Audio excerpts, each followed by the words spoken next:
Now I decided to have a go at making some paper cartridges. I'd read about them for a while. I thought I'll have a go at myself at making some.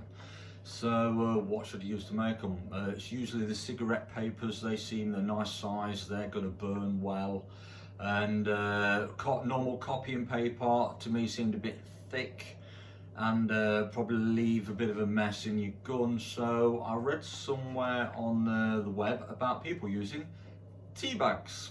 So I only had round ones, not square ones. It would have made my life a bit easier if I had some square ones cut shapes out. But one tea bag, you can get 2 paper cartridges from 1 tea bag.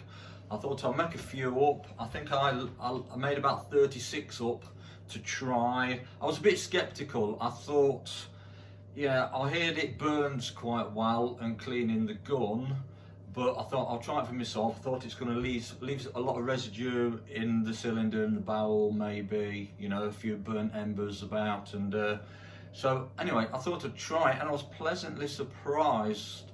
I fired about 36 of them. I tested them in this 36 Pieter Navy 1851, one of my favourites, and I had no problems whatsoever. The ignition, I thought it might not ignite some of the times, but it was absolutely fine. Every time I pulled the trigger, it went bang. So that was pleasantly surprising for saying that I crammed, you know, half a tea bag in at the start of the cylinder with the powder and the ball on top. I didn't know whether the tea bag would stop the percussion cap from doing its job, but it didn't. They ignited as soon as I pulled the trigger, so that was fantastic. So I tried them all.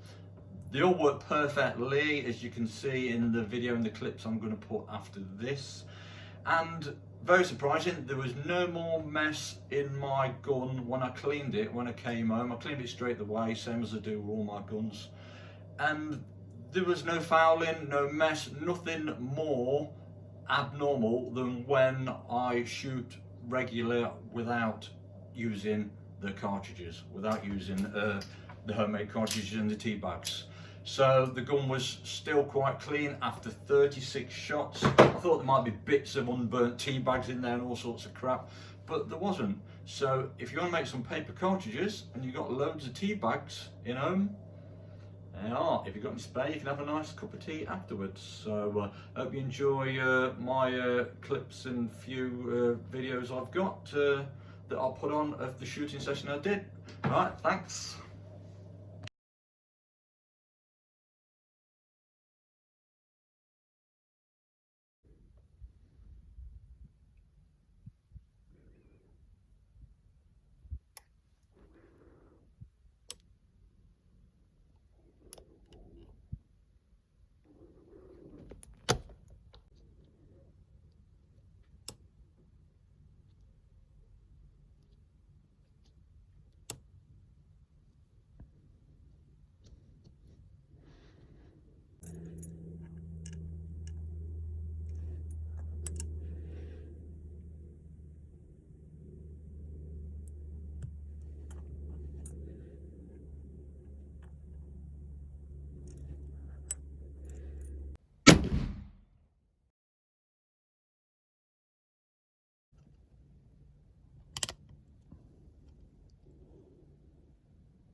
Don't get conned into buying expensive lubricants by manufacturers that go over the top of your ball to seal the cylinder to help to stop chain fires happening. All I use and all I've used for the past 15 years in my guns with no problems whatsoever is this. It's a block of lard. Some people think it's horrible, messy, and no, you don't want to use that. Well, I've been using it for 15 years and I cap all my cylinders off with some of this. And this block of lard is in my fridge. It doesn't go off. It's been in the fridge. This particular block's been in there, must have been in there 3 years. I just get a chunk off it, take it down to the range with me in the little container.